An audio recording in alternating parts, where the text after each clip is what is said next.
Pertama-tama, Assalamualaikum warahmatullahi wabarakatuh. Om Swastiastu, Namo Buddhaya, Salam Kebajikan. Eh, saya Wira dari PP Belanda, dari bidang riset kajian, dari Departemen Riset dan Kajian PP Belanda yang menaungi riset dan kajian tentang pendidikan dan kebudayaan. Dan kebetulan aku yang akan memandu diskusi hari ini gitu. Eh, Acara hari ini adalah episode kedua dari series of webinars yang kita namai di antara dua sisi begitu. Untuk kali ini di antara dua sisi akan membahas soal media ya, dan bagaimana keterlibatan masyarakat bisa membantu keterbukaan informasi begitu. Namun sebelum itu izinkan aku memperkenalkan diri. Aku Ikra Wiratama Hendra dari Radboud University Nijmegen, jurusan Neurobiology. Mungkin di sini tidak begitu nyambung dengan topik pembahasan hari ini, cuman aku kebetulan banyak pengalaman di media, yaitu bekerja atau magang lah di beberapa outlet-outlet media seperti Narasi TV, dan juga ada media baru yang fokus soal remaja, namanya mencapai.id gitu. Dan sebelum kita lanjutkan diskusi hari ini, mungkin ada kata sambutan dari INP Indonesia, INP Belanda, Ibu Sinar Juliana. Boleh silahkan, waktu dan tempat dipersilahkan. Terima kasih Wira dan salam kenal juga. Nama saya perkenalkan diri dulu. Nama saya Sinar Juliana, saya sekretaris dari Asosiasi Intelektual Profesional Indonesia di Belanda, organisasi yang berusaha untuk merangkum para profesional dan akademisi yang di Belanda untuk memberi andil untuk juga kepada Indonesia dan kepada masyarakat Indonesia di sini di Indonesia di Belanda. Acara hari ini terselenggara atas kerjasama PPI Belanda dan INP, dan sebagaimana judul acara dan sudah dijelaskan oleh Wira tadi, topik yang akan diangkat hangat dan seperti tema kita mempunyai dua sisi untuk bisa dibahas. Siapapun bisa jadi sumber berita, era keterbukaan atau misinformasi. Ya, judulnya saja sangat menarik dan membuat ingin berdebat. Saya mengucapkan selamat datang kepada para narasumber, Ibu Asti Rastia dari Universitas Indonesia yang sekarang sedang riset di Melbourne, Australia, dan Ibu Hani Pranayadaki, selamat datang dari Executive Producer dari News Production CNN Indonesia, dipandu oleh moderator kita Mas Ikra Wiratama Hendra yang sudah menyambut kita tadi. Para narasumber akan memberikan pandangan profesionalnya tentang topik ini, dan para hadirin tentunya diundang untuk ikut aktif dalam diskusi setelah paparan dari narasumber. Ya, sedikit personal touch, di era banjir informasi saat ini, menurut saya salah satu tantangan yang besar yang dihadapi para penerima berita adalah bagaimana memfilter berita-berita yang asli dan yang tidak asli, baik itu dari media resmi maupun dari sisi sumber lainnya seperti sosial media. Kita bisa dapat berita yang benar dan tidak benar. Dan saya harapkan diskusi saat ini dapat memberikan pemikiran, salah satu sumber pemikiran bagi kita untuk memilih dan memilah berita. Selamat berdiskusi. Saya kembalikan lagi kepada moderator Mas Wira. Silakan. Baik, terima kasih Ibu Sinar Juliana atas pembukaannya.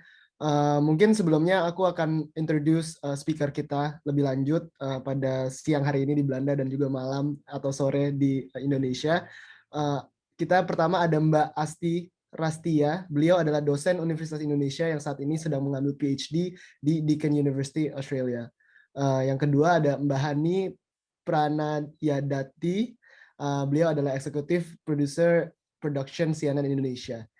Mungkin kita langsung aja ke topik pembahasan. aku akan mulai dari background atau mungkin ya background latar dari diskusi ini. Dari survei Reuters tahun 2021, masyarakat Indonesia bahkan lebih banyak mencari berita di media sosial yang bersumber dari influencer dibandingkan outlet media resmi yang berada di tingkat 21%. Yang influencer tadi 23%. Pada responden dengan usia di bawah 35 tahun, perbedaan ini bahkan meningkat cukup signifikan, yaitu 32% banding 17%.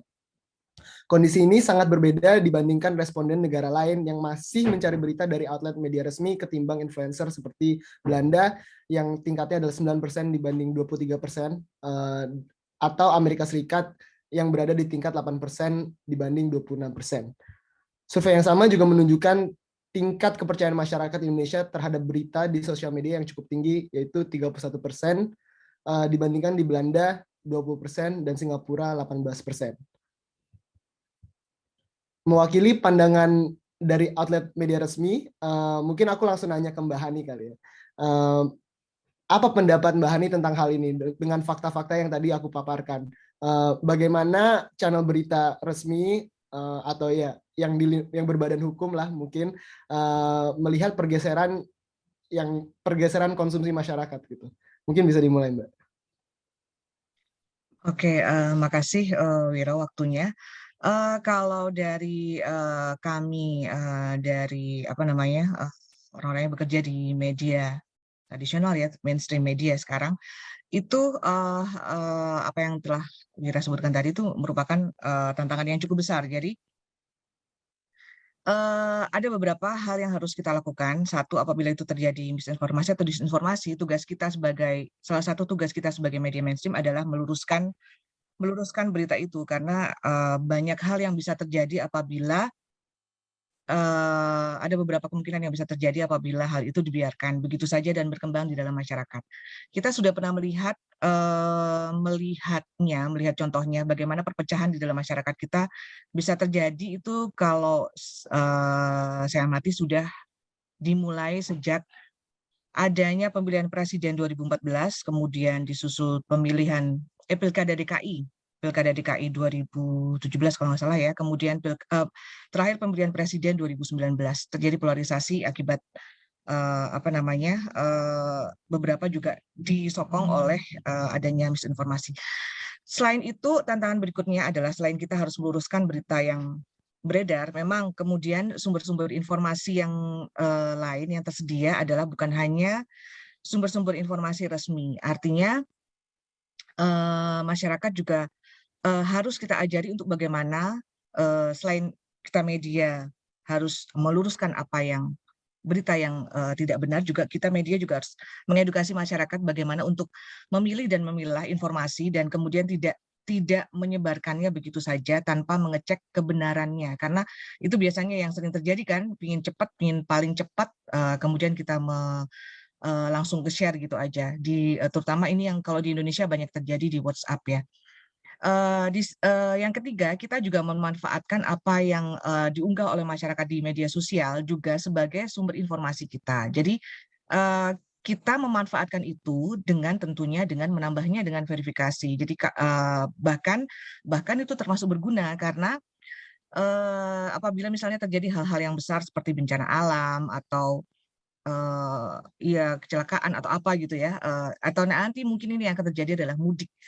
Kita bisa mendapatkan informasi lebih cepat dari masyarakat ketika mereka kan, orang Indonesia itu kan senang banget ya posting di media sosial gitu, inilah narsis lah, netizen Indonesia itu narsis.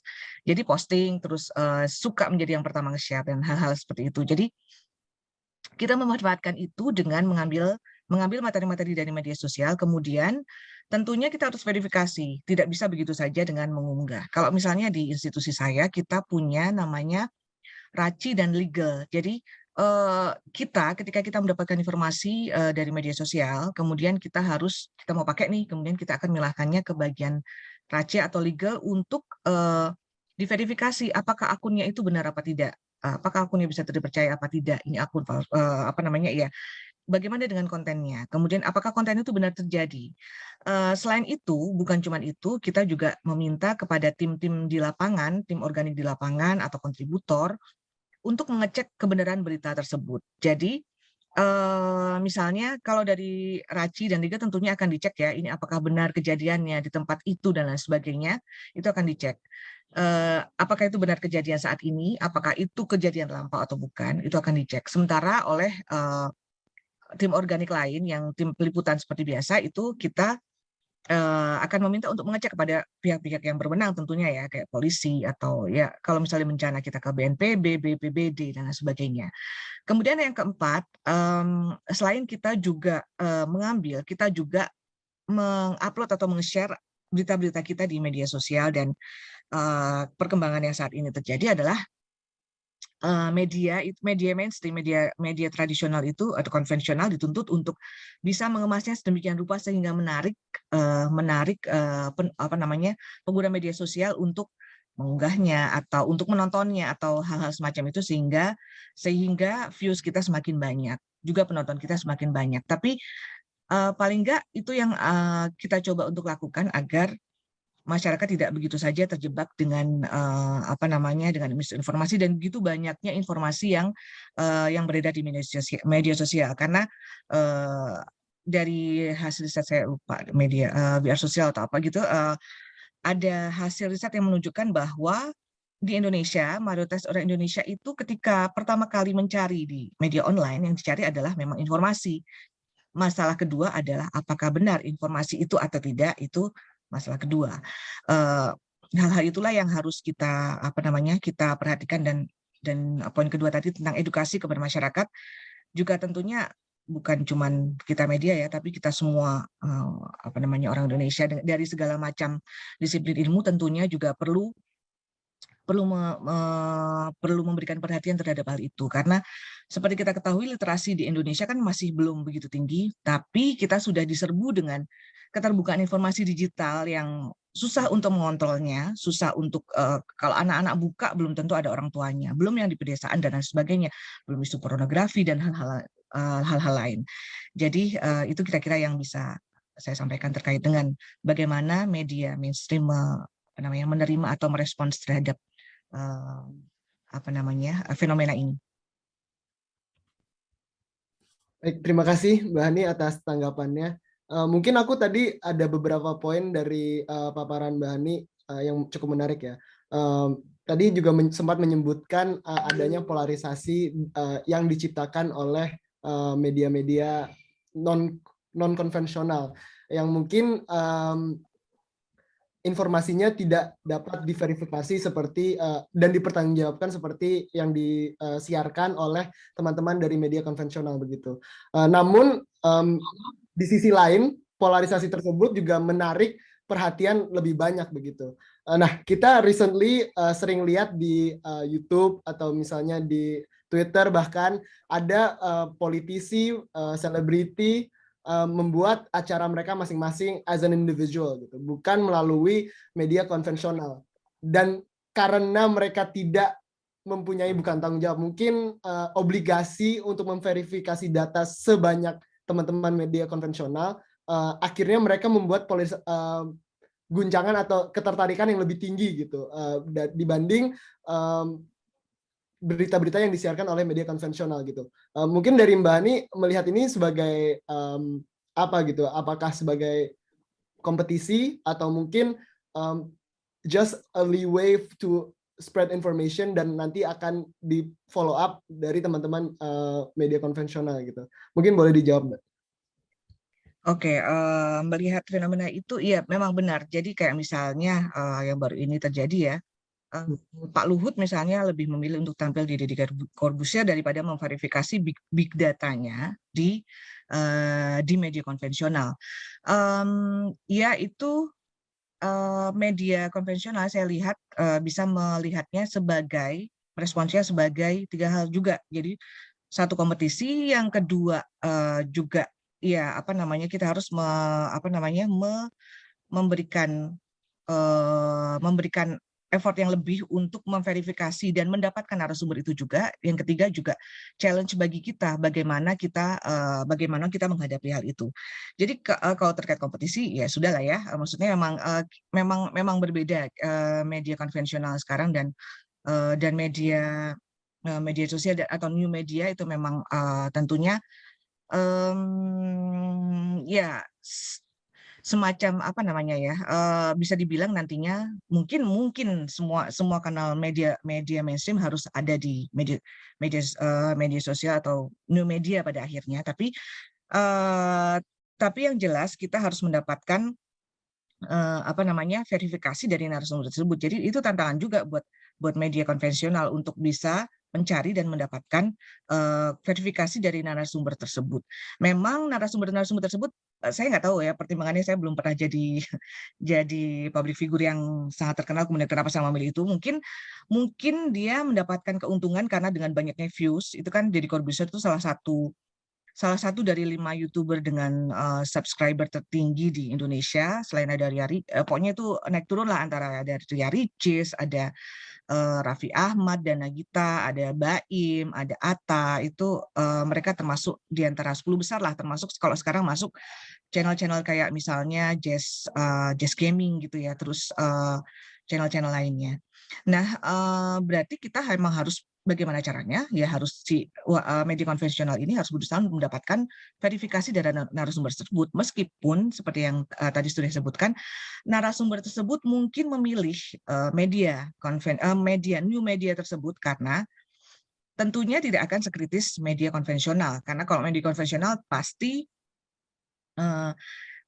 yang ditanya bukan sekedar bombastisnya saja. Kalau new media tentunya akan demi viewer, demi demi views yang banyak, mereka akan lebih menonjolkan sisi ininya ya, bombastisnya, isu-isu bombastisnya, tapi tidak kemudian mengulik lebih dalam ke isu utamanya, yaitu bagaimana konten dari apa yang disampaikan oleh tokoh tersebut. Jadi ya media konvensional tetap harus mengejar, karena itu tetap harus diungkapkan di publik, dan itu harus tanggung jawab baik keduanya. Kalau public figure itu adalah politisi yang bertanggung jawab kepada kita sebagai warganya, harusnya dia menjelaskan secara terbuka. Dan secara terbuka itu tidak bisa dia hanya memilih media sosial saja, karena tidak akan sedalam ketika dia menyampaikannya di media konvensional dan media mainstream, di mana wartawannya atau mungkin anchor-nya akan lebih menanyakan hal-hal yang lebih ke konten dan dan meminta tokoh tersebut untuk lebih menjelaskan. Tapi ya pasti keuntungannya akan lebih menguntungkan di media new media itu tadi, karena mereka tidak akan mendapatkan tantangan yang banyak. Itu langsung aja kan, itu kan satu pihak ya. Kalau di media itu kan satu pihak, paling juga kalau aku nggak tahu ya, aku nggak nonton pas itu tayang pertama kali, apakah terus ada komen-komennya atau gimana, apakah komen-komennya itu diladeni atau tidak, kita tidak tahu. Dan apakah itu kemudian dijawab oleh sang tokoh tersebut dan menjawab pertanyaan-pertanyaan yang ada di publik, tidak tahu, aku nggak tahu juga. Tapi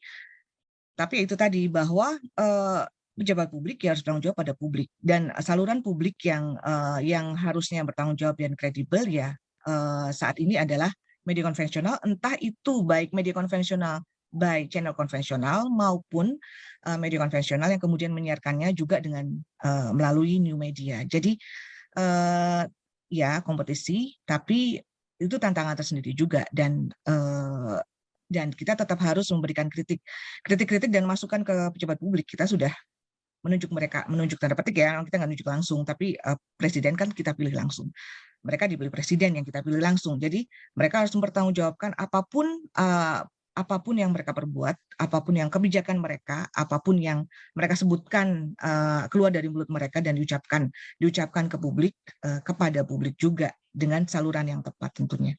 Begitu. Mungkin sebelum break sholat maghrib dan berbuka puasa, singkat saja Mbak.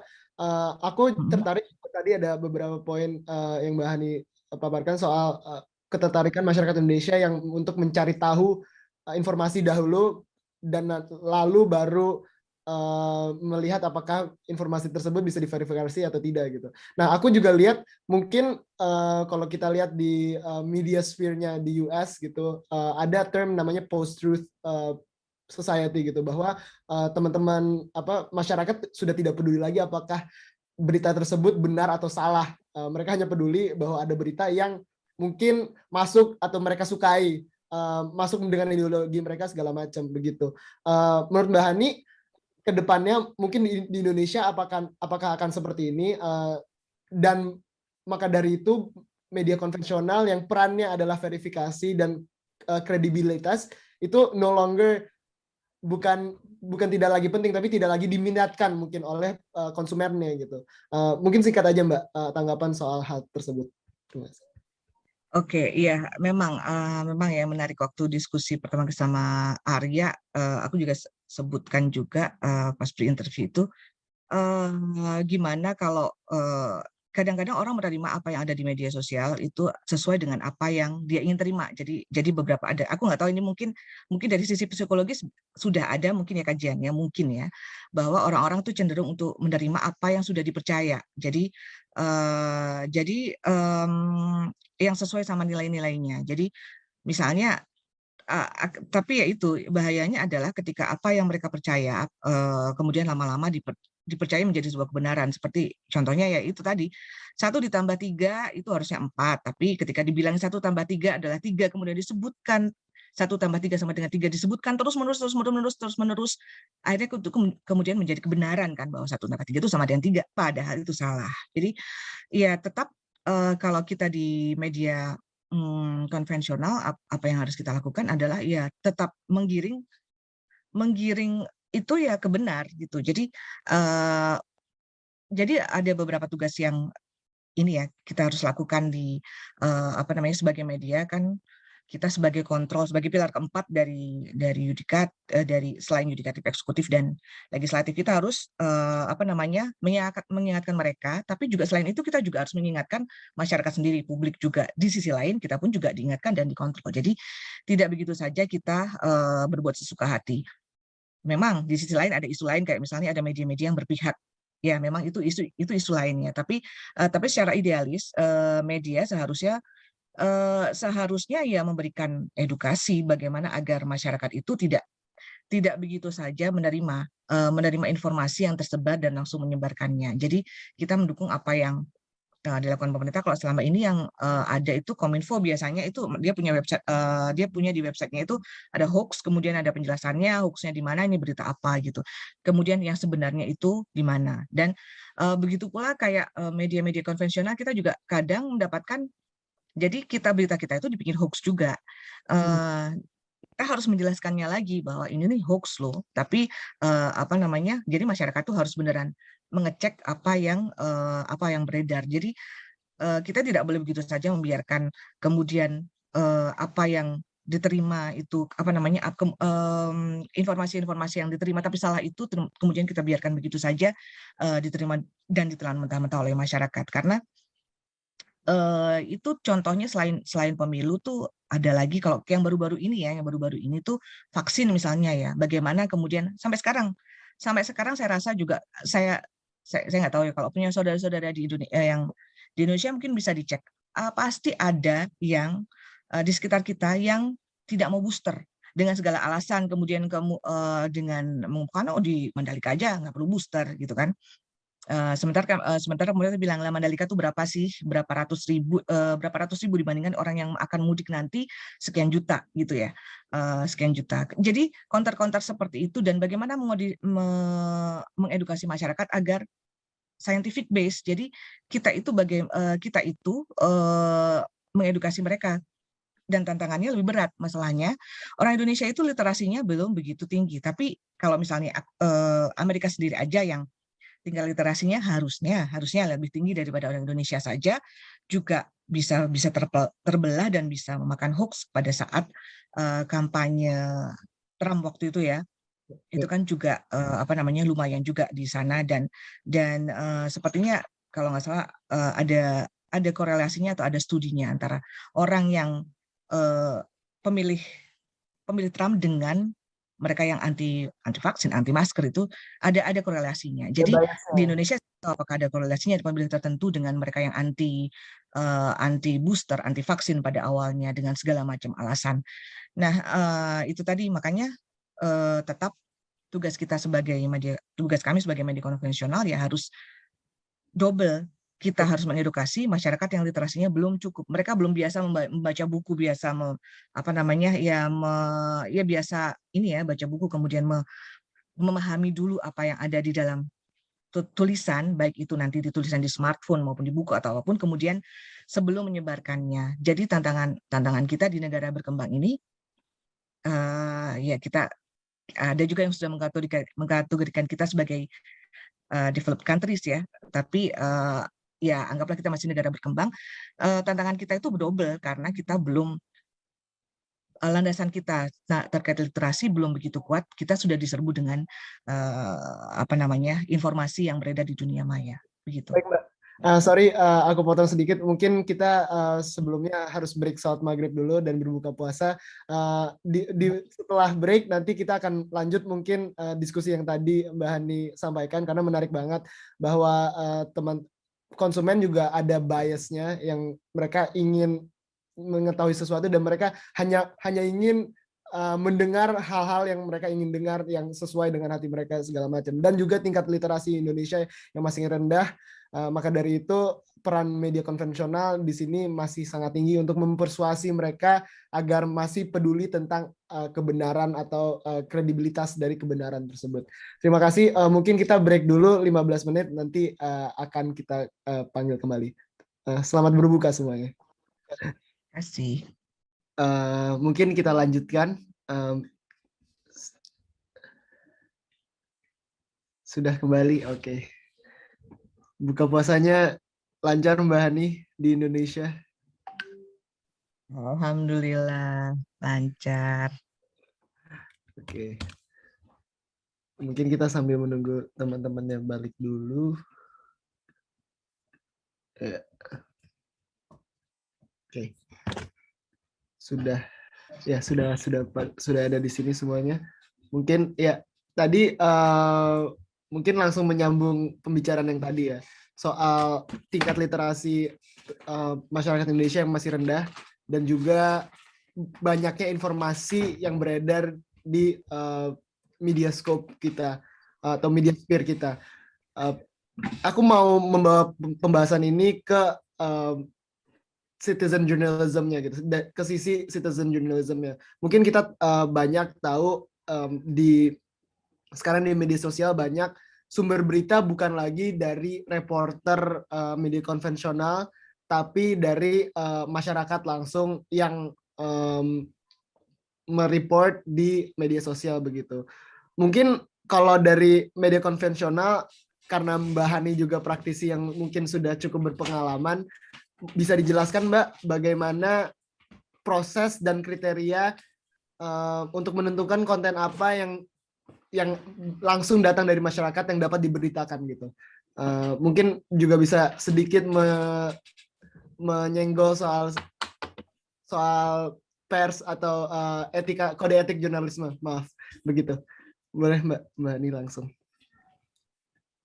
Oke, jadi kalau ini pengalaman kalau di media saya ya, tapi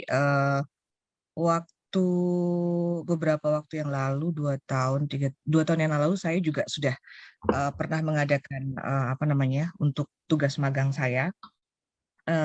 Saya mewawancarai beberapa, hampir semua produser di stasiun TV swasta di Indonesia terkait bagaimana mereka menggunakan sosial media dan prosesnya. Jadi kira-kira sama. Tapi waktu itu isunya adalah climate change. Isunya kira-kira sama, caranya juga kira-kira sama, yaitu yang tadi sudah apa namanya sudah sempat saya singgung di awal.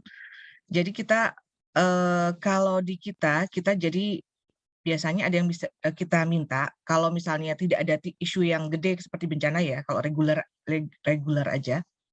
Itu biasanya kita minta ke teman-teman di PIC media sosial untuk menyiapkan sekian item, pilihan sekian item, kemudian yang beredar di media sosial saat itu misalnya berdasarkan trending atau berdasarkan tagar, kemudian kita pilih beberapa. Setelah itu kalau di CNN itu kita serahkan ke namanya RACI, yaitu Rights and Clearance. Jadi dia yang akan memverifikasi apakah benar itu kejadian yang baru, apakah itu postingan yang baru, apakah itu benar-benar terjadi. Dia yang akan memastikan. Jadi dia ada caranya sendirilah kalau di teman-teman Raci ya.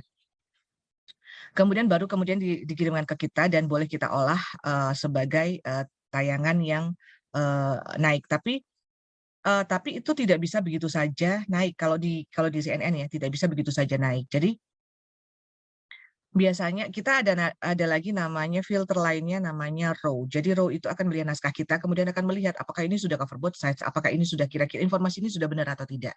Jadi kalau memang itu isu yang agak sensitif, maka belum tentu itu akan di-approve oleh RAW meskipun gambar itu lolos RACI. Kita istilahnya itu lolos RACI. Jadi kita sangat ketat karena kita tidak ingin kemudian ada isu ada isu RACI, ada isu rights ya, kita nggak mau hal itu terjadi. Yang biasanya kayak gitu tuh biasanya diambil dari YouTube. Jadi biasanya RACI akan mengingatkan kalau misalnya sekedar video musik itu berapa second maksimal yang boleh diambil dan lain sebagainya. Sementara kalau terkait isu-isu yang hard news seperti tadi bencana atau kemudian selain bencana kecelakaan atau hal-hal semacam itu ya, itu bencana alam maupun bencana non alam ya, kayak misalnya pesawat jatuh dan hal-hal lain itu apa yang sudah beredar juga di media sosial, kita misalnya kita nemu siapapun itu bisa dari kru kita sendiri, maksudnya apakah itu dari medsos atau bukan, baik itu dari, kalau saya di production, apakah dari production, itu tetap harus juga membawa juga ke RACI.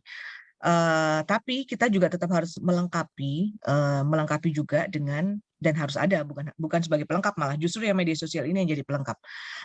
Kita harus ada konfirmasi dari pihak-pihak otoritas terkait. Jadi misalnya kalau kecelakaan pesawat kan berarti ada KNKT gitu kan, kemudian ada otoritas tempat, ada Kemenhub dan lain sebagainya, ada maskapai tersebut dan lain sebagainya. Kemudian kalau bencana alam BNPB, BPBD dan atau Pemda setempat gitu kan, yang harus kita verifikasi apakah benar kejadiannya seperti ini. Jadi itu yang harus dilakukan oleh tim liputan di lapangan. Memanfaatkan citizen journalism, iya tentunya, karena kita itu sangat sangat berguna buat kita karena kan tidak semua tempat bisa disentuh oleh tim liputan kan. Ada tempat-tempat yang mungkin belum nyampe wartawannya, atau mungkin memang nggak ada di situ, nggak ada kontrinya, nggak ada korespondennya gitu. Jadi itu sangat membantu. Cuman memang harus benar-benar harus lolos RACI dan ada proses yang harus kita verifikasi. Untuk kalau sekedar yang bukan isu yang serius sih, masih lolos RACI sudah cukup ya. Jadi kita tidak kita bisa menyusulkan verifikasinya. Tapi untuk hal-hal yang isu-isu sensitif harus benar-benar masuk ke kita benar-benar harus mengeceknya ke otoritas terkait. Jadi citizen journalism itu memang sangat membantu dan sekarang memang sekarang ya itu yang kita manfaatkan sebagai media mainstream, media konvensional, karena ya kita tentu tidak bisa berpaling begitu saja dengan new media yang sekarang ada di depan mata. Belum lagi, aku nggak tahu ya, mungkin Asti nanti bisa menjawab apakah ini termasuk kategori citizen journalism. Kita juga sering mengutip kayak misalnya langsung dari medsos para profesional yang terkait dengan isu tertentu, kayak misalnya nih postingannya Zubairi Jurban, ketua Satgas ID ya, Satgas Covid ID. Itu sering banget kita kutip. Kemudian Adam Prabata misalnya di Instagram terkait Covid, kemudian dokter-dokter lain ya. Ada beberapa juga dokter-dokter influencer yang beredar di media sosial, dan biasanya informasinya itu kita kutip karena mereka kan profesional yang tentunya kita anggap informasinya itu tentu berdasarkan landasan keilmuan ya, tidak begitu saja mereka posting. Itu biasanya kutipan-kutipan itu biasanya kita kutip meskipun tidak gitu aja naik gitu aja, cuman kita susun sebagai satu rangkaian berita, kemudian kita masukkan bahwa pendapat beliau adalah ini, pendapat ini ahli ini adalah ini, pendapat ini adalah ini.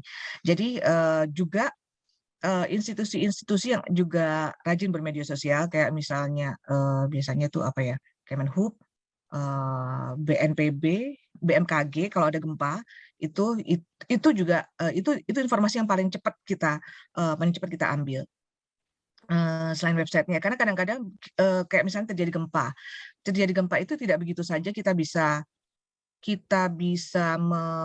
mengambilnya ya, karena kita nggak bisa langsung kontak si orang BMKG misalnya, karena dia kan pasti akan sibuk berkoordinasi dengan BNPB atau otoritas yang lainnya. Jadi itu yang pertama kali kita naik kalau terkait dengan isu-isu yang ada di media sosial. Tapi kalau itu tadi, kalau dari kepakaran, aku nggak tahu apakah itu bisa disebut citizen journalism atau tidak.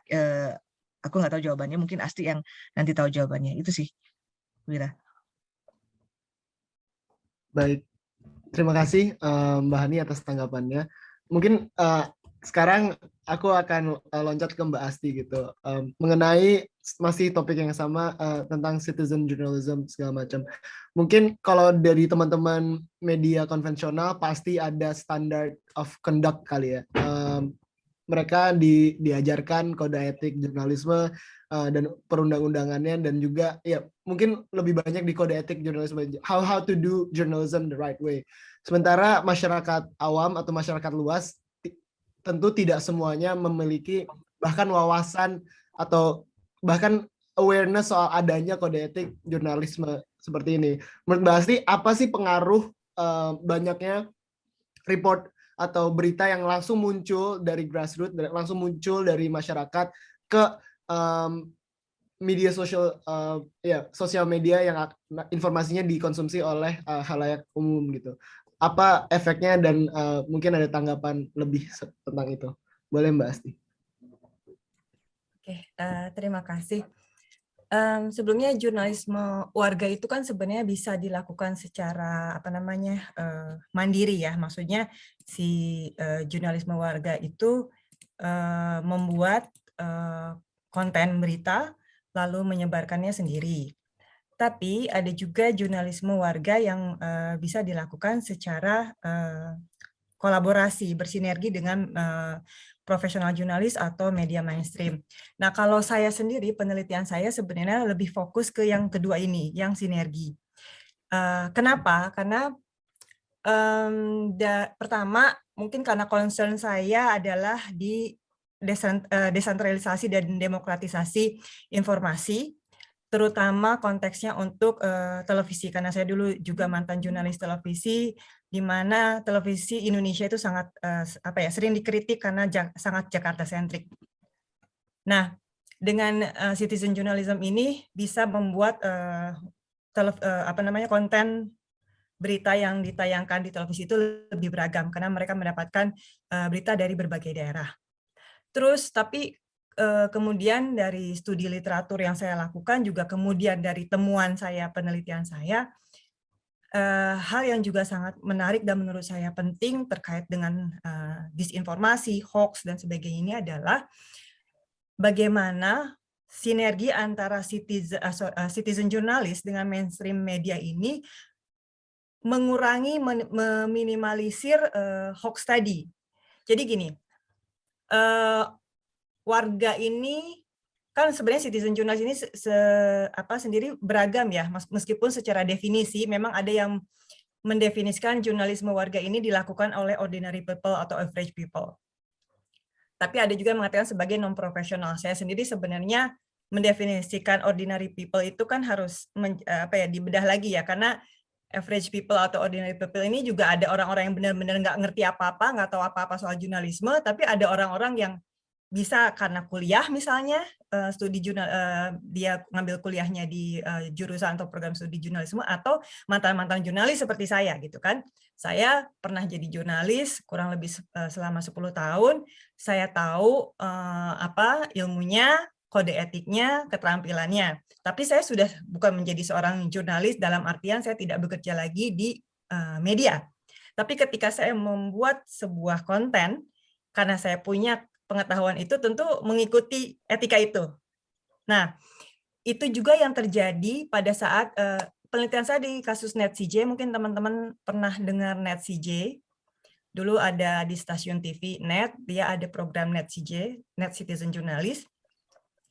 saya melakukan penelitian tahun 2017, bagaimana di situ kolaborasi antara tim dari NET dengan citizen journalist ini ada transfer of knowledge dan skill, di mana orang-orang yang katakanlah sekarang kita berbicara dengan orang tentang warga yang benar-benar nggak tahu apa-apa ya soal jurnalisme, yang nggak ngerti apa-apa, bahkan bikin video berita pun mereka nggak tahu teknisnya. Jadi dulu ngambil gambar ya asal aja gitu kan.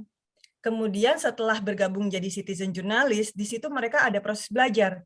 Oh kayak gini toh yang namanya bikin berita, ada cover both side, yang namanya milih narasumber itu nggak sembarangan, nggak cuma asal pilih. Tapi ada kriteria-kriteria tertentu bagaimana menentukan narasumber, termasuk gambar. Jadi ada partisipan saya, dia seorang YouTuber.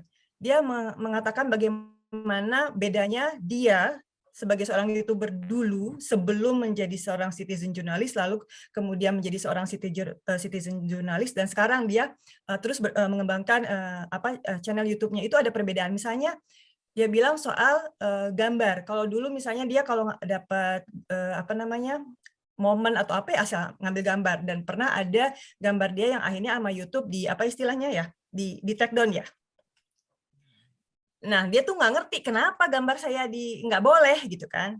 Tapi setelah dia jadi citizen jurnalis, setelah dia belajar, oh ternyata itu nggak etis. Ketika menayangkan misalnya kan ada kecelakaan, ada korbannya di situ, lalu diambil gambar secara full, maksudnya tubuhnya di situ, ada darah dan sebagainya diambil. Tapi setelah jadi citizen jurnalis, dia tahu etikanya, gambar apa yang boleh, gambar apa yang tidak boleh, layak dan tidak layak. Jadi di situ ya, titik poinnya adalah ada transfer of knowledge dan skill. Nah, dari proses itulah akhirnya bisa meminimalisir, saya tidak mau mengatakan meniadakan sama sekali ya, karena potensi itu memang resiko itu tetap ada, tapi sangat bisa diminimalisir. Termasuk ketika di project PhD saya sekarang, kan saya lanjut soal citizen journalist, saya bertanya pada para partisipan saya, di era new media ini, di mana siapapun bisa membuat konten berita dan menyiarkannya melalui sosial media, termasuk misalnya salah satunya dari YouTube, Facebook, dan sebagainya, apakah menurutmu masih penting dirimu untuk menyampaikan kontenmu melalui televisi? Jadi ini orang-orang citizen journalist, partisipan saya adalah citizen journalist yang dulu berpartisipasi dalam praktik jurnalisme warga di televisi. Bagi mereka iya. Kenapa? Satu, impact. Mereka merasa impact-nya beda pada saat mereka hanya menayangkan lewat YouTube dengan kemudian ditayangkan di media mainstream. Karena beberapa kejadian dari yang pengalaman mereka, impact pada saat sudah ditayangkan di televisi itu lebih berdampak. Misalnya nih, mereka memberitakan tentang jalan rusak, jembatan rusak, atau fasilitas-fasilitas lain yang kurang layak, terbengkalai, atau ada misalnya partisipan saya mengatakan bahwa di daerah saya itu nggak ada tempat untuk latihan atlet. Lalu dia bercerita tentang itu, bagaimana atlet-atlet di daerahnya tidak punya tempat untuk latihan. Setelah ditayangkan di televisi, pemerintah daerah setempat lalu menyediakan tempat untuk latihan. Terus selain impact lebih didengar adalah yang dia rasakan penting juga, kenapa kolaborasi dengan mainstream media itu menurut dia sangat penting, adalah trustworthiness itu gitu. Semua orang bisa membuat konten berita dan menayangkannya lewat sosial media, tapi tidak semua orang bisa kontennya dia itu kemudian ditayangkan oleh televisi. Kenapa? Karena televisi tentu tadi sudah diceritakan oleh Mbak Hani yang tidak perlu saya ceritakan lebih lanjut, ada proses verifikasi. Artinya ketika berita dia, seorang citizen jurnalis membuat sebuah konten berita dan konten berita itu ditayangkan oleh televisi, itu sudah melalui proses tersendiri yang akhirnya ada kebanggaan buat dia bahwa berita yang dia sampaikan itu memang terpercaya. Nah, proses keterpercayaannya inilah yang belum tentu didapatkan jika dia hanya menyampaikan lewat sosial media. Gitu. Kurang lebih. Oh ya, baik lagi yang ingin saya tegaskan di sini, tidak semua orang yang memposting konten di sosial media, maka dia dikatakan sebagai citizen jurnalis ya. Karena pada dasarnya jurnalisme warga itu memang definisinya tidak ada definisi satu single definition ya. Tapi kalau saya ambil dari berbagai definisi itu sebenarnya ada benang merah. Misalnya ada sejumlah sekolah itu yang menitik beratkan pada prosesnya, dalam artian bahwa jurnalisme warga ini adalah sebuah kondisi di mana orang-orang biasa, ordinary people atau non-profesional melakukan pekerjaan-pekerjaan jurnalistik atau news reporting. Ada juga yang mendefinisikan sebagai konten-konten berita yang dibuat oleh non-profesional. Tapi apakah itu mau dilihat dari prosesnya tadi, pekerjaan jurnalistik atau ke produknya, konten berita, itu ada benang merah ya. Sama-sama ada jurnalismenya di situ, jurnalistiknya di situ. Artinya ada fakta yang disampaikan, ada verifikasi yang disampaikan, apa yang dilakukan. Jadi bukan cuma sekedar saya misalnya melihat orang bertengkar, saya ambil gambar, lalu saya posting, lalu saya berikan deskripsi berdasarkan asumsi saya. Itu bukan jurnalisme warga gitu loh. Tapi pada saat dia melihat sebuah peristiwa, dia mencari tahu itu ada apa, kenapa, siapa yang melakukan. Minimal basic 5W1H ada, maka dia sudah melakukan proses jurnalisme itu kan, dan ada melakukan verifikasi. Jadi tidak semua konten pembuat konten itu maka dia disebut sebagai jurnalis warga. Baik. Menjawab ya penjelasan saya. Mungkin aku langsung ke hot topic kali ya dari isu-isu recently gitu, yaitu UU ITE gitu. Nah, aku sih I'm not a expert in this topic, cuman aku kemarin sudah riset beberapa bahwa teman-teman perusahaan pers yang mempunyai badan hukum itu alleviated lah dari UU ITE ini, karena mereka mempunyai karena waktu itu ada SKB surat keputusan bersama antara jaksa, hakim atau segala macam, bahwa teman-teman pers ini sudah diatur dengan undang-undang yang berbeda, yaitu Undang-Undang Nomor 40 tahun 1999 tentang pers begitu. Nah, mungkin ini kan ada gray area gitu. Kalau misalnya Mbak Asti, mungkin untuk Mbak Asti bukan gray area, tapi menurut aku gray area karena aku belum begitu ngerti gitu. Karena citizen journalist yang bersinergi dengan teman-teman media konvensional, apakah mereka termasuk dilindungi oleh undang-undang pers, atau mereka ya biasa aja gitu, mereka dianggap sebagai pengguna media sosial atau pengguna ITE tersebut gitu, yang biasa seperti masyarakat luar gitu. Menurut Mbak Asti bagaimana? Itulah kan gini, di penelitian PhD saya itu salah satu yang saya investigasi atau saya gali adalah challenges-nya ya. Kan bagaimana praktik jurnalisme warga ini bisa sustainable. Karena saat ini kan tidak ada lagi stasiun televisi yang menayangkan praktik atau melakukan praktik jurnalisme warga secara reguler. Dulu kan ada Cam On, ada Net 10 lewat program Net CJ-nya. Terus di Metro juga ada White Shot, di Kompas TV dan sebagainya. Sekarang lebih ke sifatnya musiman ya, atau sporadis, misalkan ada sebuah peristiwa besar, ada bencana atau sebagainya baru diambil gitu. Atau musiman kayak sekarang nih Ramadan gitu kan. Aduh, sorry. Maaf. Sebentar ya. Gak apa-apa, Mbak.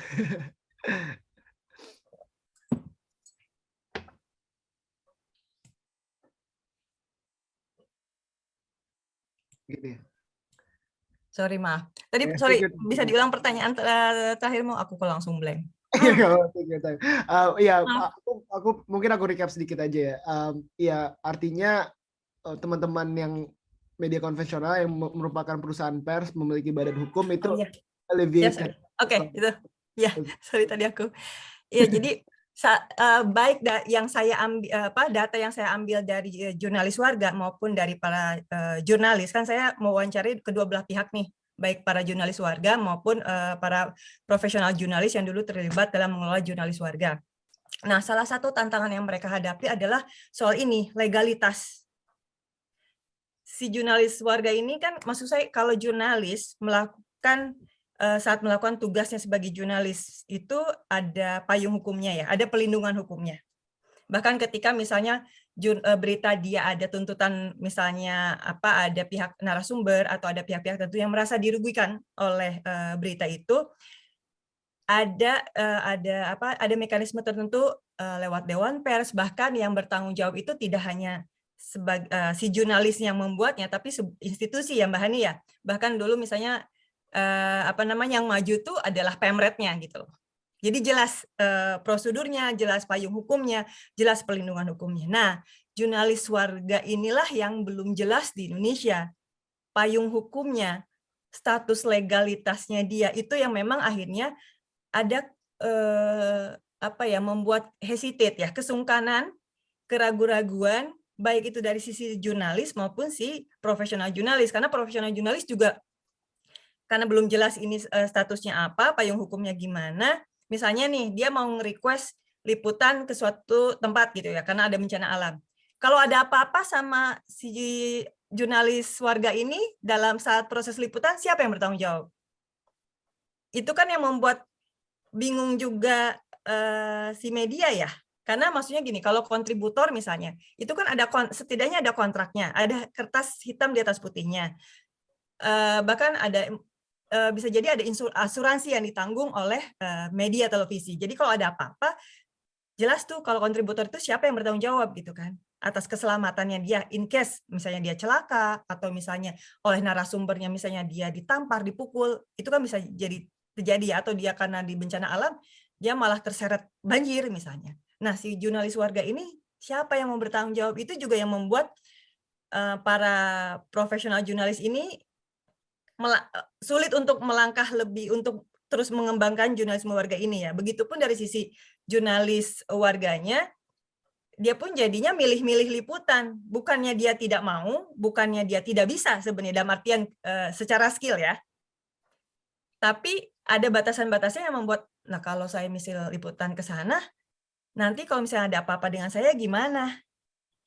Gitu. Atau bahkan yang paling simpel aja. Misalnya saya ke kantor polisi gitu ya, mau konfirmasi sebuah, katakanlah ada penggerebekan atau ada perkara tertentu, pasti kan saya ditanya, Anda dari mana, Anda siapa, Anda dari mana. Nah itu kan juga nggak ada legalitasnya ya, saya ini siapa gitu loh. Itu memang salah satu isu yang menjadi tantangan, challenge-nya untuk praktik jurnalisme warga di Indonesia. Gitu. Mungkin ini aku agak lebih expand lagi topiknya. Tadi aku udah membahas soal teman-teman yang bersinergi dengan media konvensional gitu.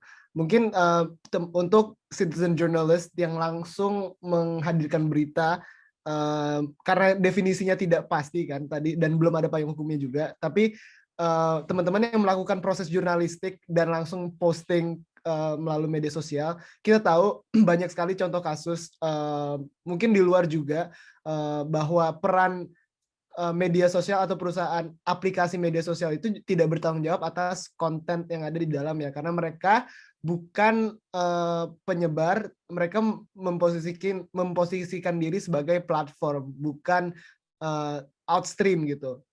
Menurut Mbak Asti, apakah ke depannya nih misalnya perlukah ada mungkin peraturan atau at least penyuluhan lah mungkin untuk aplikasi-aplikasi media sosial ini untuk mengarah lebih menjadi stream of sebagai streamnya, bukan hanya sebagai platform doang, untuk menjaga kebenaran yang bisa diverifikasi atau kredibilitas. Dan mulai saat ini kita mulai banyak ya, kalau kita scrolling di Instagram, kita bisa report bahwa this is not true, atau misalnya ada nudity, misinformation segala macam, etc. Dan mereka sudah melakukan content moderation gitu. Menurut Mbak Asti, apakah ini harus tetap diadakan dan bahkan dikodifikasi di dalam hukum kita, atau bagaimana? Kalau ada diperlukan regulasi, menurut saya sih perlu ya. Karena bagaimanapun ibarat berlalu lintas gitu, berkendara, kita tetap diperlukan rambu-rambu lalu lintas gitu kan. Bahkan pada saat kita di perempatan jalan ya perlu ada lampu merah, lampu hijau gitu kan. Rambu-rambu itu tetap diperlukan. Meskipun tentu ada sampai to some extent ya, dalam artian ya kebebasan orang untuk berpendapat, kebebasan orang untuk berekspresi, kebebasan orang untuk berkarya juga tetap ini ya. Sebenarnya nggak, kurang lebih agak mirip-mirip saja seperti televisi ya. Maksud saya pada dasarnya kan televisi juga dia pers itu kebebasannya kan dijamin ya sesungguhnya gitu hakikatnya. Dia menyampaikan berita, menyampaikan fakta, meskipun itu mengkritik pemerintah sekalipun, ya nggak masalah gitu, karena memang disitulah salah satu fungsinya media kan dalam demokrasi dan kontrol pemerintah. Menurut saya rambu-rambu itu tetap penting siapa, dan itu adalah menurut saya tanggung jawab semua pihak ya, nggak cuman yang si platformnya itu sendiri, tapi juga kitanya gitu loh. Kitanya dalam artian yang membuat konten, menggunakan konten, menyebarkan konten. Semua orang, kita nggak bisa cuman ini tanggung jawabnya si A, ini cuman tanggung jawab si B, enggak. Sebenarnya salah satu kenapa saya juga misalnya ingin mendalami jurnalisme warga ini, karena ini kan salah satu produk dari digital era ini ya, di mana partisipasi warga ini adalah sesuatu yang tidak terhindarkan. Sekarang eranya kolaborasi dan media konvensional juga harus beradaptasi dengan kondisi ini, dengan disrupsi dan sebagainya. Cuman kayak gimana sih adaptasinya, kayak gimana sih kolaborasinya, itu kan yang perlu ditentukan ya, dirancang, dan itu harus berdasarkan data gitu loh. Itu yang mudah-mudahan gitu loh riset saya bisa bermanfaat, karena ya jurnalisme warga, bahkan nih ada salah satu partisipan saya yang dari jurnalis itu mengatakan jurnalis warga itu adalah harta karun. Dari sejak awal saya memegang jurnalisme warga, dia megang dari tahun 2014 kalau nggak salah. 2013 sampai 2012 sampai 2014.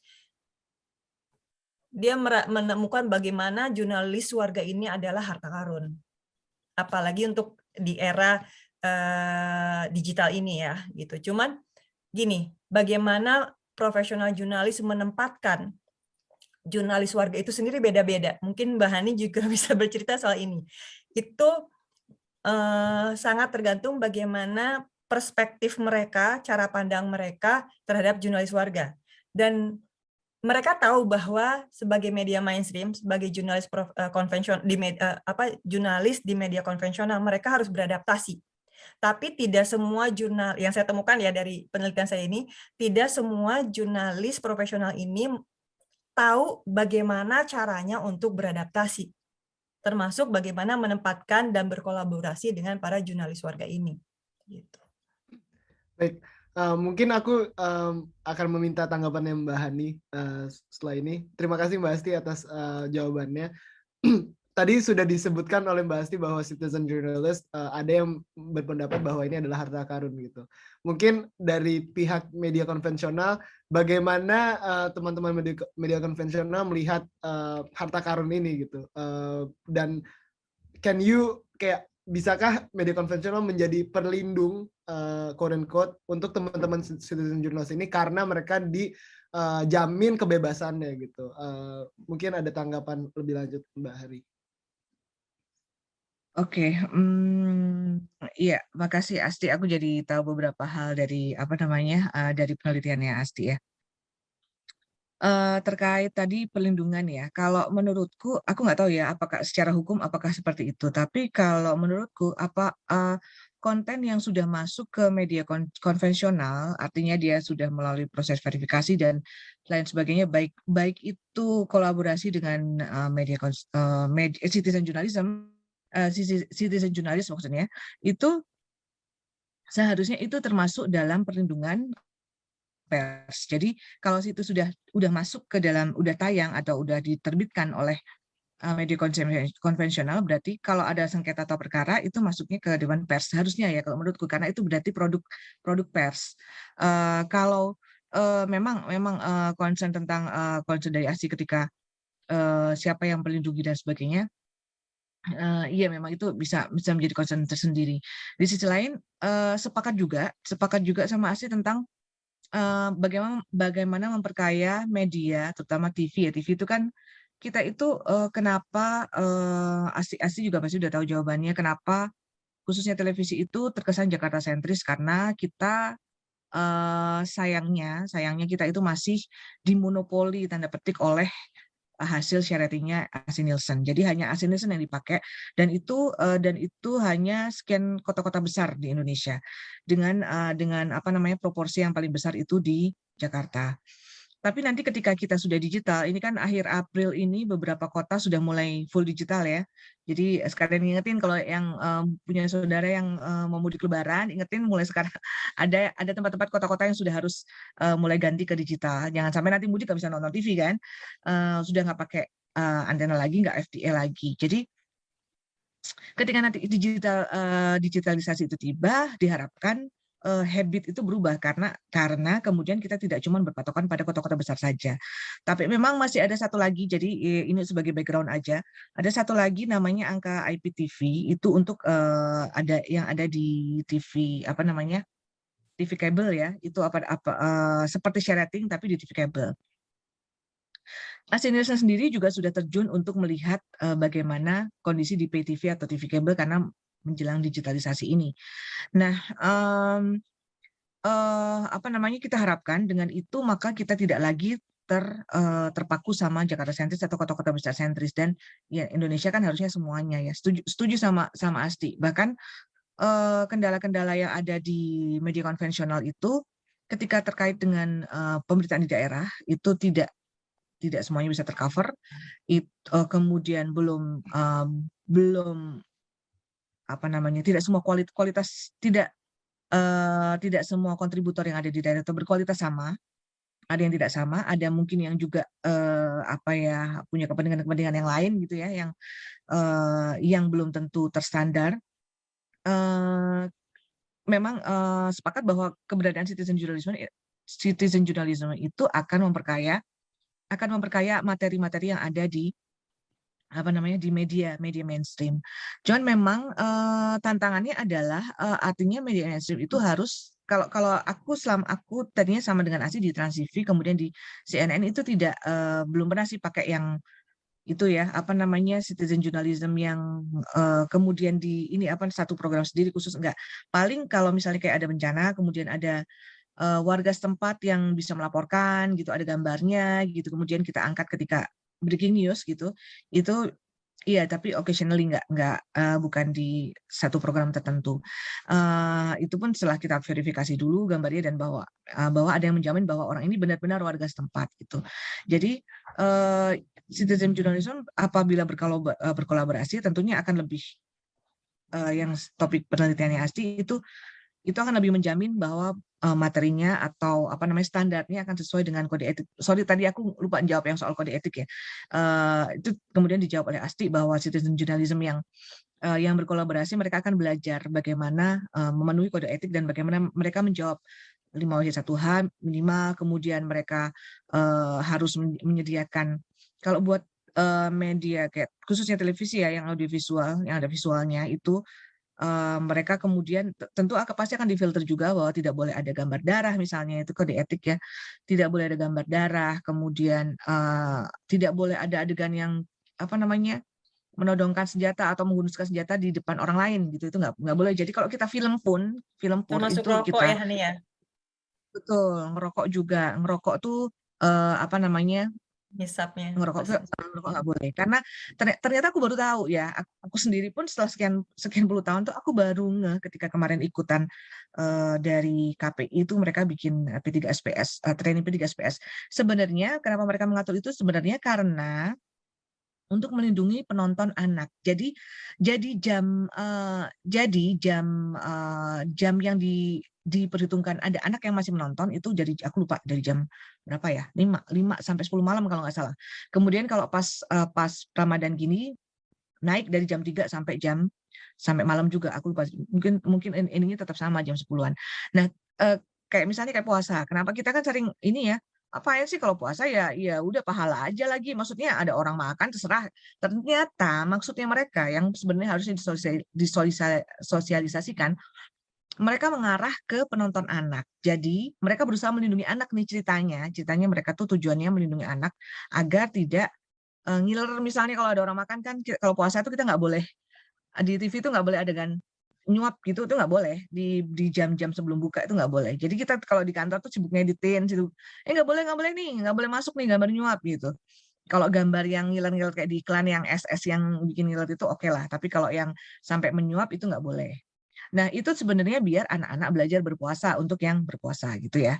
Jadi ternyata itu alasannya gitu. Kemudian juga soal rokok itu sebenarnya harusnya itu juga sama biar anak-anak tidak meniru dan kemudian menganggap merokok itu keren dan sebagainya. Seharusnya itu harusnya kayak larangan rokok itu tidak cuman itu terutama untuk yang program di taping harusnya ya, yang direkam sebelumnya. Tapi kalau misalnya lagi demo gitu-gitu kan yang live, ada orang live terus belakangnya rokok itu agak susah ya di apa namanya, agak susah ya itu kan kejadian yang saat itu terjadi. Harusnya itu ya sudah mau gimana lagi, itu kejadian yang ada tempat. Tapi diusahakan ya kalau yang di lapangan disuruh-usir lah itu yang rokok biar nggak kelihatan. Kembali lagi ke isu citizen journalism. Tantangannya adalah ketika untuk isu citizen journalism ini berarti artinya si media tersebut, salut buat media-media sudah melakukannya kayak Net sama Metro mungkin ya, aku lupa ya, kayaknya Metro ya udah ini ya Trans 7 citizen juga journalism pernah. Trans 7 setuju kan. ya. Nah, itu salut buat mereka karena itu kan harus effort ya, artinya membina dan berkolaborasi itu berarti si medianya juga harus effort untuk apa namanya yaitu menjaga Edukasi. atau mengedukasi mengedukasi bagaimana si citizen jurnalis ini bisa melakukan hal yang jadi standar sesuai dengan kaidah jurnalistik. Itu berarti tidak semua media aku pikir punya kemauan dan resource, karena itu kan berarti kan mereka harus mengeluarkan resource sendiri untuk melatih dan lain sebagainya kan, harus ada kemauan juga. Dan di CNN sama Trans TV aja aku belum pernah itu menemui seperti itu. Makanya selalu buat media-media yang benar-benar mau meluangkan waktunya untuk berkolaborasi dengan citizen journalism. Kemudian tadi ada isu juga tentang platform ya, Wira ya. Tentang platform ya, setuju kalau platform itu seharusnya setuju juga dengan Asti, harusnya memang ada regulasi karena ya gitu ya, tapi memang nggak gampang karena platform itu apalagi kayak platform-platform yang nggak ada yang base apa namanya headquarter-nya bukan di Indonesia gitu ya, kayak Facebook gitu segala macam yang media-media sosial sekarang ini kan nggak ada di Indonesia.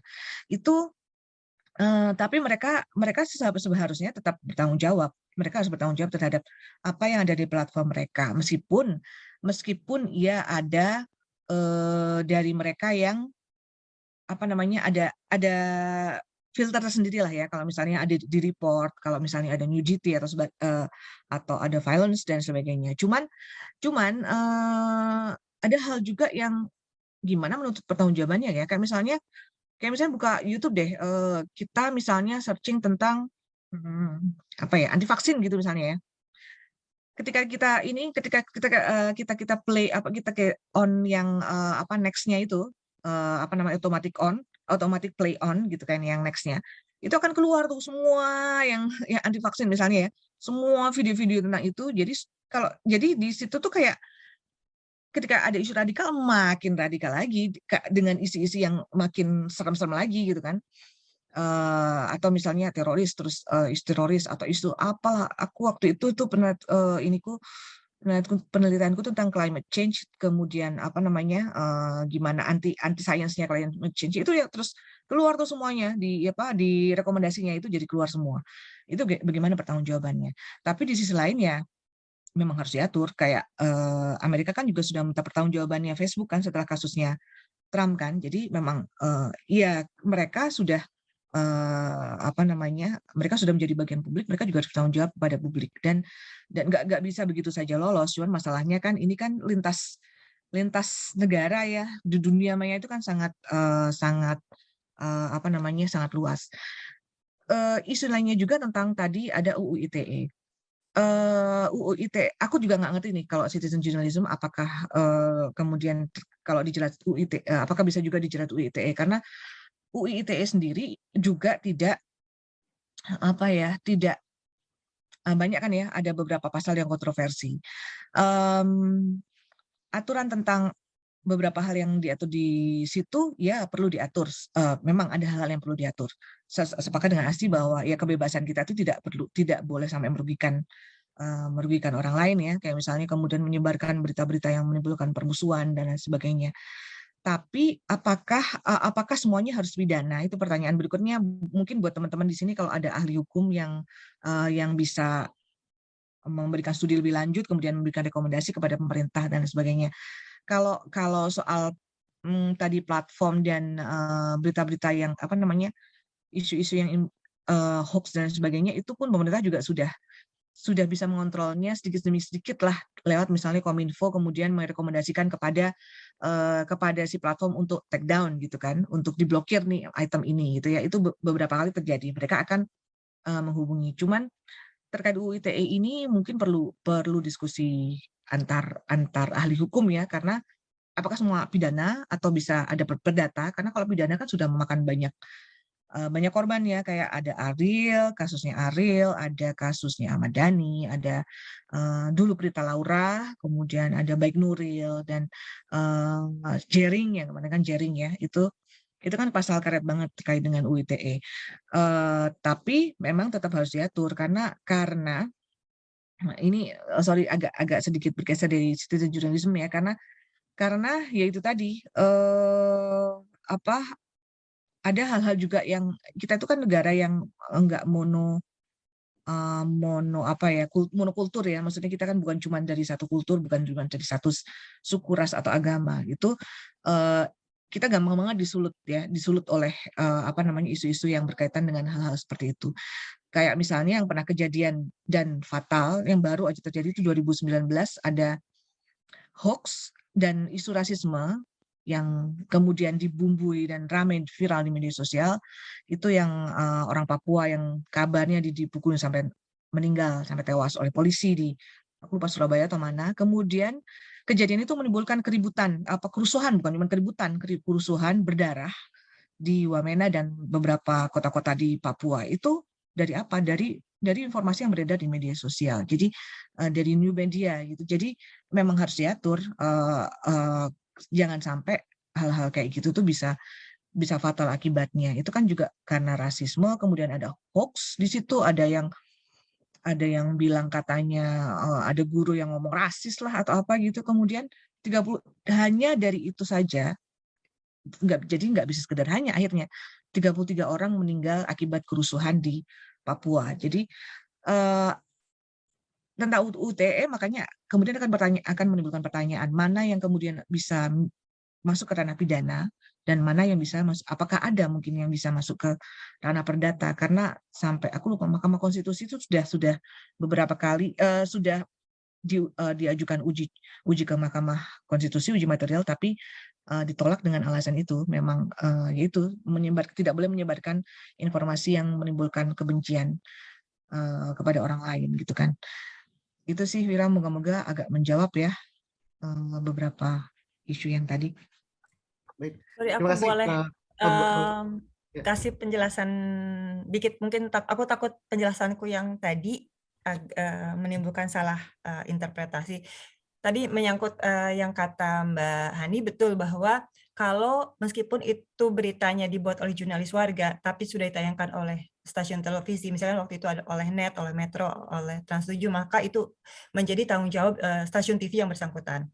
Nah, justru karena itu akan menjadi tanggung jawabnya mereka, itulah yang membuat proses verifikasi itu menjadi lebih alot, dan akhirnya ada istilahnya yang tepat apa ya Hani, ketakutan atau keengganan untuk, bukan keengganan ya, karena prosesnya itu butuh panjang. Ibaratnya gini, saya mendapatkan berita dari orang saya sendiri yang jelas dia bekerja di saya, jelas status hukumnya, jelas untuk bisa bertanggungjawabkan, jadi kita lebih berani kan untuk memberitakan itu. Betul. Tapi pada saat kita dapat berita dari random, misalnya orang yang kita tidak kenal, dari warga, misalnya waktu itu ada stasiun TV yang mendapatkan dari warga itu bahwa di gedung DPRD di sebuah kota waktu itu dibuat karaoke, ruang karaoke. Nah itu kan proses verifikasi, benar nggak itu ada ruang karaoke? Kan kalau misalnya itu informasinya dari jurnalis itu sendiri, maksudnya dari koresponden atau kontributor si stasiun televisi itu, prosesnya akan lebih cepat tuh tayangnya, karena kita percaya ini orang kita sendiri yang menyaksikan, yang mengatakan gitu. Tapi pada saat warga mengatakan, maka itu proses verifikasinya jadi lebih panjang. Nah, sehingga itu yang membuat ada keengganan para stasiun televisi itu untuk mengangkat kasus-kasus sensitif jika itu diberikan oleh jurnalis warga.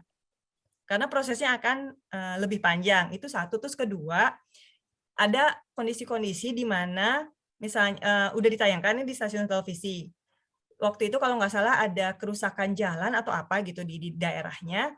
Nah, karena jurnalis warga ini tidak bisa mewawancara si pemerintah daerah karena dia nggak punya akses kan sebagai jurnalis warga, jadi nggak cover both side. Sementara memang si stasiun TV, oke, ini menayangkannya dari sisi jurnalis warga aja gitu. Maksudnya, oh ini ada jalan rusak gini nih. Nah, ternyata si camat kalau nggak salah keberatan dengan pemberitaan itu. Nah, masalahnya adalah pada saat si jurnalis warga ini mendapatkan ancaman, dan itu adalah di daerah yang jauh di sana, yang stasiun televisi nggak tahu itu terjadi pada jurnalis warga.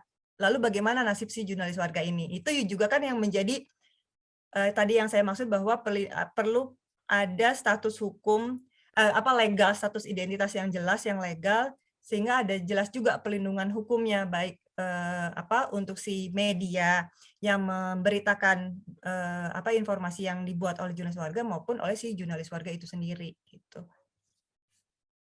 Oke, tambahan kalau menurutku kayak misalnya tadi ya yang viral, kayaknya beberapa kali deh kalau di kita, kayak misalnya viral tadi itu ya ruang karaoke gitu ya misalnya di sebuah DPRD.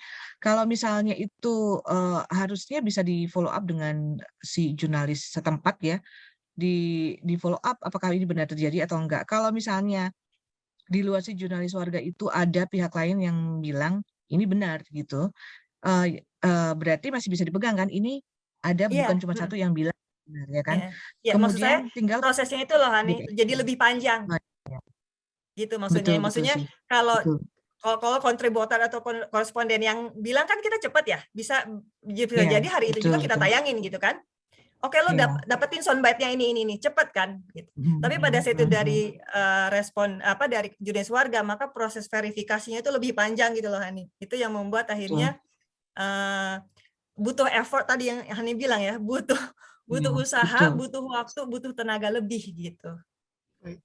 Iya betul, iya betul. Sepakat. Kalau misalnya yang kayak kejadian yang kedua gitu, rekomendasinya gimana, Ti? Maksudnya rekomendasi solusinya itu gimana? Ketika ada jurnalis warga, kemudian dia mendapatkan masalah atas apa yang sudah dia sampaikan.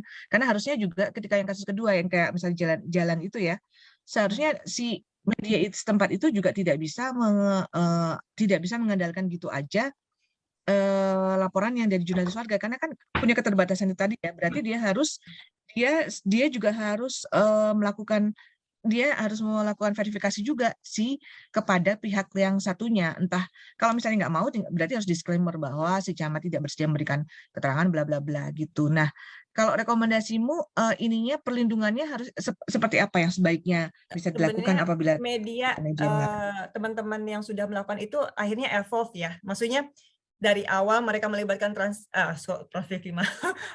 jurnalis warga ini kan kayak masih meraba-raba, ini mesti diapain, mesti gimanain gitu kan, lalu timbul masalah, lalu mereka belajar dari masalah-masalah itu. Misalnya salah satu yang diatasinya adalah mereka akhirnya ini entah korespondennya mewawancara si pemerintah setempat, atau ada dari presenter di studio itu phoner dengan pemerintah setempat untuk cover both side-nya. Jadi itu berkembang ya Hani, cuman ini kan aku menceritakan dari proses yang awal-awal, ini oke, kita cuma melihat dari sisi jurnalis warganya aja gitu kan. Jadi silakan jurnalis warga melaporkan apa yang terjadi di daerahnya. Jadi ya mereka bikin liputan, oh ini jembatan di di saya rusak dan sebagainya gitu kan. Lalu terjadi berkembang kan, oh iya ya kita butuh berarti cover both side-nya bisa dilakukan dengan cara ini. Jadi jurnalis pun akhirnya belajar ya dari pengalaman dia berkolaborasi dengan jurnalis warga ini, bagaimana treatment kerjasama sinergi yang lebih baik gitu. Baik, terima kasih. Mbak Asti dan Mbak Hani atas jawaban dan diskusinya yang makin menarik. Mungkin aku sekarang buka waktu untuk Q&A dulu sebentar. Mungkin ada satu pertanyaan atau dua yang bisa ditanyakan ke narasumber.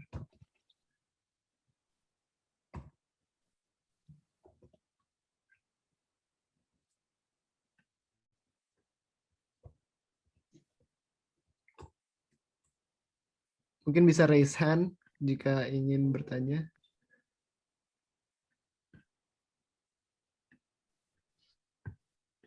Baik, kalau mungkin tidak ada pertanyaan sepertinya mungkin aku langsung conclude aja karena juga waktunya sudah menunjukkan pukul 2 dan sudah agak overtime. Jadi mungkin aku conclude aja diskusi kita pada siang hari ini di Belanda dan Ada yang bertanya ya? Oh, ada. Oh, oke, ada Mas Diko. Iya. Boleh. Saya tertarik dengan tadi diskusinya antara Mbak Asti sama Mbak Hani. Yang sebenarnya yang jadi penasaran saya itu dari sisi visibility citizen journalism ini sendiri gitu loh. Jadi kan tadi kan sudah dibahas kalau misalkan kita pengen media itu pengen melatih mengedukasi citizen journalism, itu kan berarti dia harus ada extra effort. Selain extra verifikasi, mungkin juga mereka harus mengeluarkan resources untuk ngasih untuk ngebina citizen journalism ini, dan padahal dan itu kan membutuhkan dana, membutuhkan effort dan segala macam gitu loh. Maksudnya apa sih sebenarnya visible nggak sih kalau misalkan media-media di Indonesia itu untuk bisa menerapkan ini gitu loh, menerapkan citizen journalism ini untuk bisa mengedukasi mereka sehingga berita yang terproduksi itu istilahnya lebih seperti yang tadi Mbak Asti bilang gitu, mungkin lebih kepada Mbak Asti gitu ya. Karena saya sendiri melihatnya itu teorinya konsep yang bagus gitu, menarik gitu ya. Dan saya malah curious gitu dengan mungkin beberapa media yang sudah melakukan itu.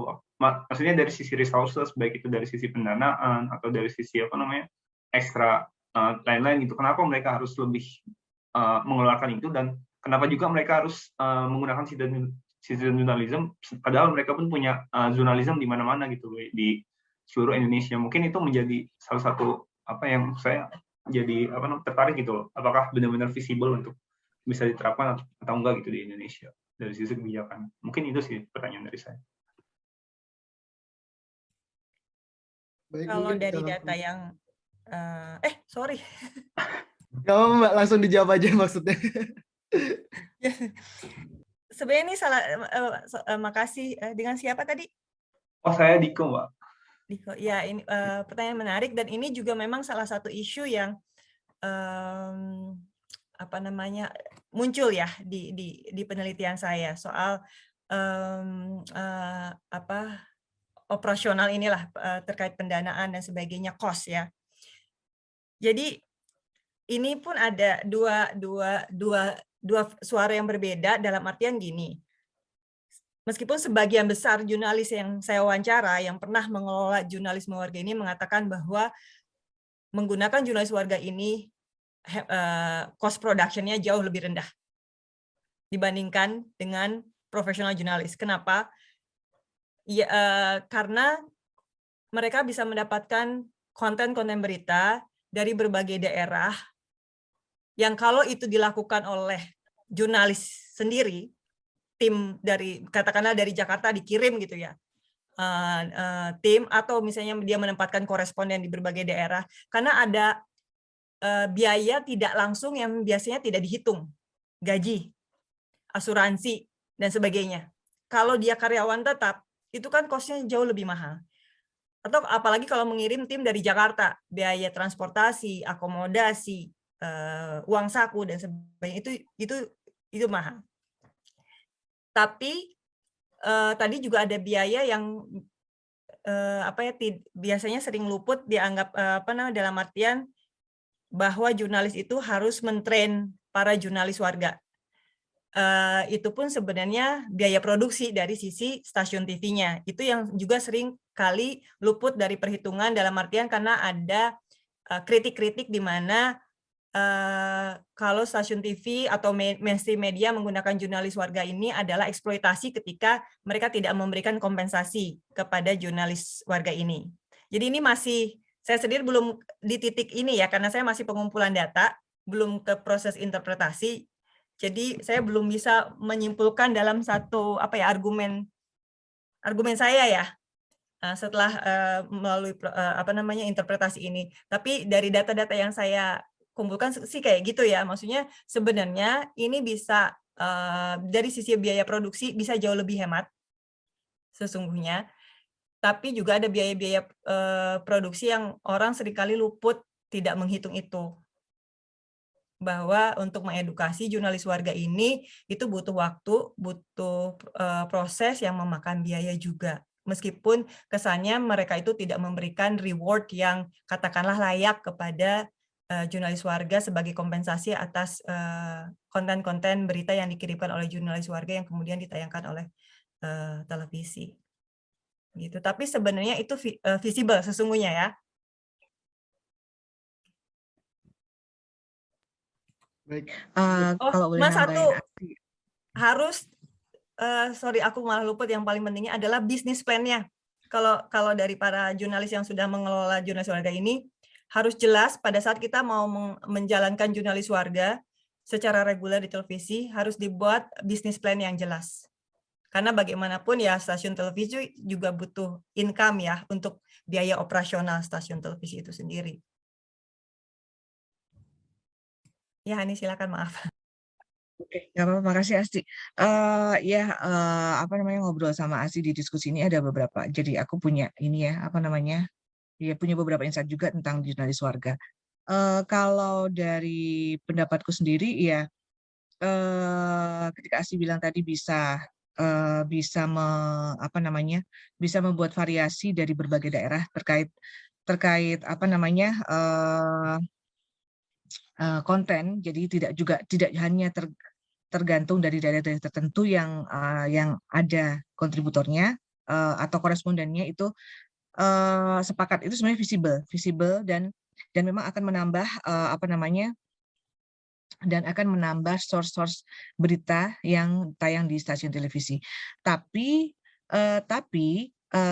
challenge-nya adalah menurutku tetap harus ada verifikasi dengan tambahan verifikasi itu tadi. Kemudian dari wartawan atau jurnalis-jurnalis yang ditugaskan di situ atau entah mungkin dari pusat kayak misalnya dengan Foner ataupun cara verifikasi yang lain atau verifikasi dengan wartawan yang dari sini dengan Zoom misalnya dengan pejabat-pejabat yang harus diverifikasi misalnya karena jurnalis warga tidak bisa menembusnya kayak misalnya tadi DPRD-nya atau misalnya tadi siapa tuh namanya camatnya gitu ya karena jurnalis warga tidak bisa menembusnya. Challenge-nya tapi ya itu tadi yang harus ditambah dengan verifikasi. Yang kedua juga verifikasi itu ini kok juga bukan hanya untuk jurnalis warga, tapi juga semua materi-materi yang masuk dari semua sisi pun, baik koresponden maupun kontributor maupun tim organik yang ada di semua lini di media itu juga tetap harus diverifikasi dan harus cover both sides. Jadi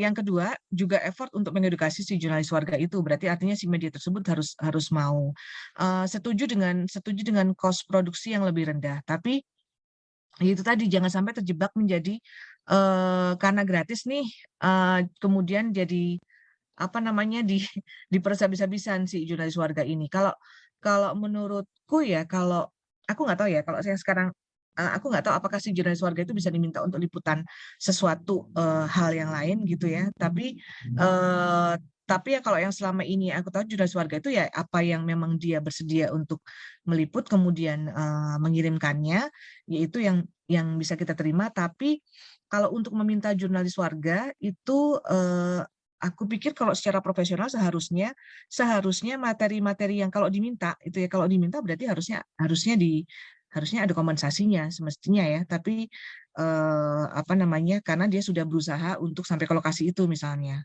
belum kalau resikonya. Jadi visible kelebihannya ada, tapi yaitu ada tantangan-tantangan yang harus benar-benar dipikirkan gimana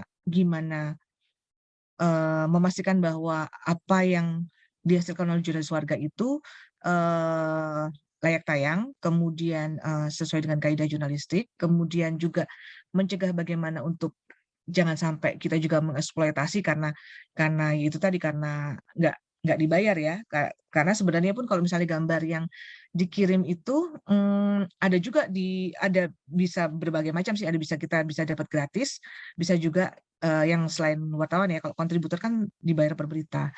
Ada juga yang pihak lain juga yang minta bayaran, dan biasanya kita untuk hal-hal yang eksklusif juga akan ada biayanya. Nah, kalau jurnalis warga, ya itu tadi berarti kita harus menjamin bahwa jangan sampai kita juga mengeksploitasi karena terus mereka enggak bukan tim yang dibayar setiap saat rutin gitu ya, ada kontraknya, kemudian kita bisa memanfaatkannya begitu aja sih. Sebenarnya kalau yang di Trans 7 sama di Net tuh dibayar, Hani. Mereka tuh dapat mirip kayak kontributor. Mereka dapat honor per tayangan. Oh ya, harusnya seperti itu. Jadi tetap ada ini ya, kompensasi. Cuman dari sisi nominal sebenarnya seringkali nombok. Maksudnya ya pengeluaran yang dikeluarkan oleh jurnalis warga itu sometimes tuh justru lebih tinggi dari honor yang dia dapatkan gitu. Tapi dia banyaknya dari mereka happy-happy aja karena memang motivasi utama mereka memang bukan untuk uang, untuk mendapatkan uang. Uang ya. Jadi lebih kecil dari kontributor ya? Mereka dapatnya ya? Oke. Ya mungkin mereka ada motivasi lain ya, maksudnya kayak mereka seneng itu emang passion mereka seneng kemudian ada di TV gitu-gitu, ada ininya, ada motivasi lain juga sih. Mostly karena ingin sharing informasi, ingin menyampaikan concern mereka di daerah, ingin menyampaikan suara di daerah, termasuk ingin menyampaikan bahwa di daerah saya ada ini loh, di daerah saya ada ini loh. Jadi ada needs di daerah ini untuk bahwa di daerah saya juga ada hal-hal yang nggak cuma di Jakarta loh itu, nggak cuma di Jawa loh itu ada kebutuhan itu di daerah. Betul. Baik. Terima kasih. Semoga menjawab, Mas Diko. Langsung dijawab oleh dua narasumber yang ada pada siang hari ini di Belanda. Mungkin sekian saja diskusi kita pada siang hari ini. Kalau aku bisa conclude, kita mungkin dari diskusi ini bisa mengangkat bahwa ya citizen journalism is a very important and also valuable thing. Tapi banyak masalah yang mereka hadapi, both legally, yang tadi Mbak Asti bilang belum ada payung hukumnya, dan juga verifikasi dari masyarakat yang langsung menyebarluaskan informasi atau berita yang mereka lihat secara langsung begitu. Dan itu juga mereka belum punya proteksi hukumnya karena masih ada di gray area bahwa ya media sosial masih bertindak sebagai platform dan bukan stream of information segala macam tadi yang disampaikan oleh Mbak Hani. Dan kita dua-duanya setuju, Mbak Hani dan Mbak Asti setuju bahwa masih dibutuhkan rambu-rambu at least atau mungkin petunjuk di media scope atau media sphere kita begitu. Mungkin kita sudahi saja. Terima kasih teman-teman sudah menyaksikan episode kedua dari Di Antara Dua Sisi oleh tim kajian dan riset strategis PPI Belanda. Terima kasih.